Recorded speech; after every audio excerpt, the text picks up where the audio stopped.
romance o anaso 15 ya na ode ne be ma share wase ana ode ntasuo bi fa ho wanfa oil bi aso anfa ho ene se wo prai. Under no circumstances should a survivor be interviewed with her abuser, even in couples therapy.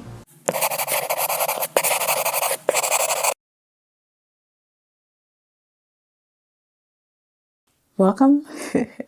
Welcome to The Afterthought with Dr. Alice. It has been a minute. The last time we spoke, I wasn't Dr. Alice yet. Now I am Dr. Alice. My full dissertation defense video is up on my channel, and so you can go take a look at it the moment I became Dr. Alice, and you can learn more about my research. I am a trauma therapist using EMDR in my therapeutic approach, and I am also a resilience researcher. My goal and aim is to make resilience as contagious as trauma is. The Afterthought is exploring cultural or trending issues from the perspective of a therapist and a researcher using an ecological perspective. That is who we are in our environment, how our environment and the systems around us impact our mental health for better or for worse. We are going to have a very difficult conversation today. We are going to talk about sexual assault, childhood sexual assault. So this is your trigger warning. If such topics trigger you or causes any emotional reaction, this is your cue to not watch this video or to prepare yourself and take care of yourself as you watch this video. Before we begin this conversation, I want you to hear me clearly, and I want to make something clear. Rape is not sex. Rape is violence. It is abuse. It is an assault. A child cannot consent to sex ever, under any circumstances. On Friday, August 8th, Lawson TV did an interview with a 17-year-old teenager. In that interview, that 17-year-old revealed and discussed her assault at the hands of a 66-year-old man. And this sexual assault has been going on for the past 10 years. It started when the girl was 7 and she's now 17. And she brought her issue to Lawson TV. Lawson TV, instead of protecting this girl, Lawson TV did something unethical. The host, Mame Frimpoma Akranche, asked very evasive questions to at some point implying that the child could have consented to the act. What you mean the Bema Esha was no die at the age of 7. Emma ne koi moja tu ana emo ti ko bi wa no kasa gu ade ni mo moja tu eye den kire me first day ni se ne koi se mi hu odi ka o romance o ana so 15 ya na ode ne Bema share wase ana ode ntasuo bi fa ho wanfa oil bi aso anfa ho ene se wo prai. In basic law and human rights in Ghana, a child cannot consent to sex. A child at the age of 7 cannot consent to sex. And that 17-year-old was also a minor. And it was ethical for Lawson TV to have covered her face and not show her face. However, they didn't do that, and they exposed that teenager to public ridicule while they themselves ridicule that girl as well. The host was very unprofessional and unethical to the extent of asking the girl to describe graphic details of the act. Something became apparent in that show, that a lot of us get what rape is wrong. Rape is not sex. Sex requires consent. Rape is a violation of a person, their body, their spirit, their emotions, their psychology. It is a violation of who a person is. And to sit on a national platform and to imply that a child can consent to the sexual assault sends a very negative information to the general public. I do believe that media houses play a very big role in our culture in Ghana, how we navigate the day-to-day in Ghana. And in that moment, Lawson TV sent a very clear message. They failed to protect this girl. They put this girl on a national platform, sharing the videos on social media, on TikTok, on Twitter, on YouTube. This girl's face is all over the place. As a trauma therapist and a person who has worked with survivors across different settings, in order to interview a survivor, there has to be some safeguards in place. Then when you add a child, those safeguards has to be there at all points. In my work as a therapist, under no circumstances should a survivor be interviewed with her abuser, even in couples therapy. When a therapist assesses and knows that there is some sort of abuse happening in the relationship, that therapist stops that couples therapy there and there. Because again, survivors cannot be interviewed with their abusers. Lawson TV had a choice. They could have chosen to not air that particular program, because I do believe they do pre-production interviews. They talk about these things before bringing the people on air. So they had a choice. After hearing the story of the girl, after hearing what the girl has been through, they had a decision to make, and they chose to sensationalize rape, sensationalize sexual assault. Ghana media has strict guidelines to follow when it comes to interviewing minors. Some of it include they need to seek consent from guardians or parents of that minor. They need to do no harm. They need to protect, respect that minor, and they need to ensure the safety and comfort of that minor. These are not some suggestions. These are ethical guidelines that the Ghana media and UNICEF puts in place as safeguards for survivors.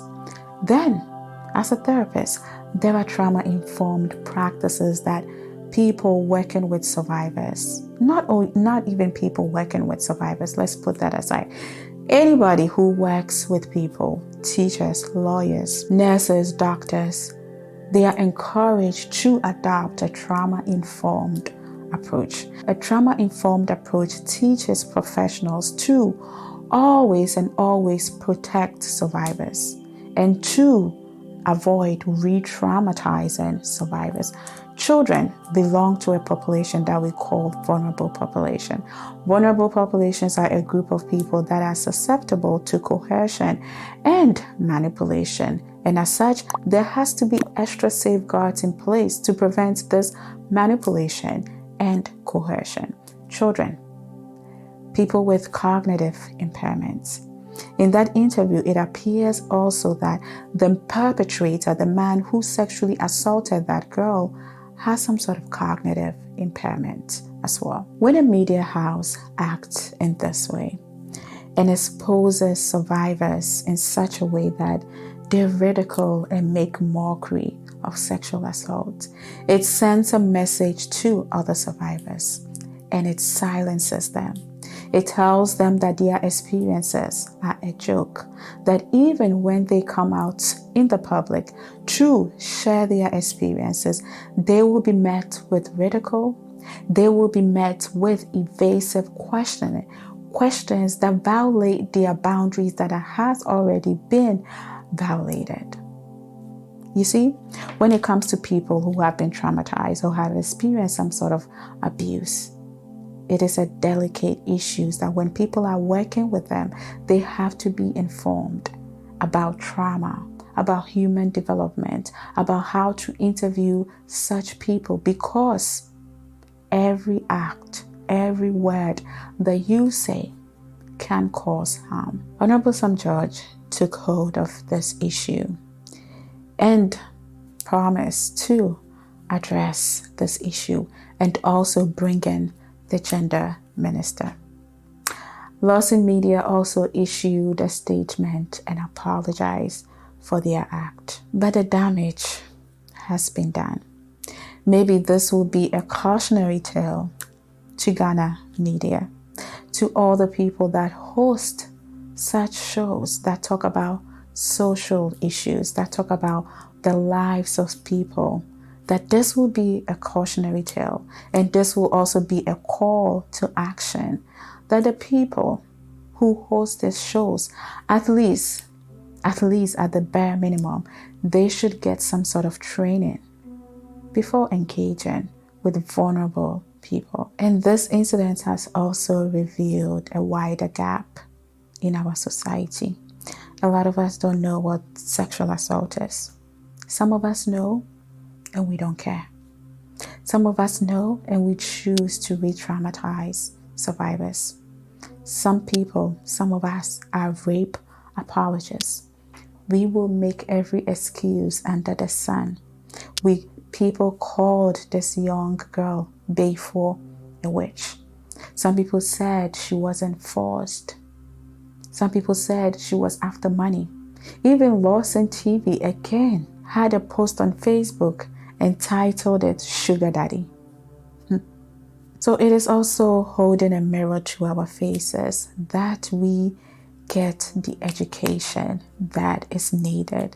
We become the safe people for our community, our neighbor, our church members. Because remember, the comments that you put under a video, that young woman, Josephine, she may not see it, but your neighbor, your friend, your cousin, the people closest to you, they may see that message. And what you are telling them is that you are not a safe place for them. If when they are abused, you are not a safe person for them, and it further silences survivors. This call to action, it's also for me as a mental health therapist, as an educator, as a researcher, to do more of an education, to step up, right? There are times that our society, our country calls on us to step up and use our talent, our education, and our skills to fill that gap. Because if we sit there and wait, who is going to come do it, right? So I am going to do my part. And if you're watching this video and you can do your part, you do your part. That is how we build a nation. That is how we implement change. That is how a group of people and I were able to get the Honorable Sam George involved. People saw what was happening and they took action.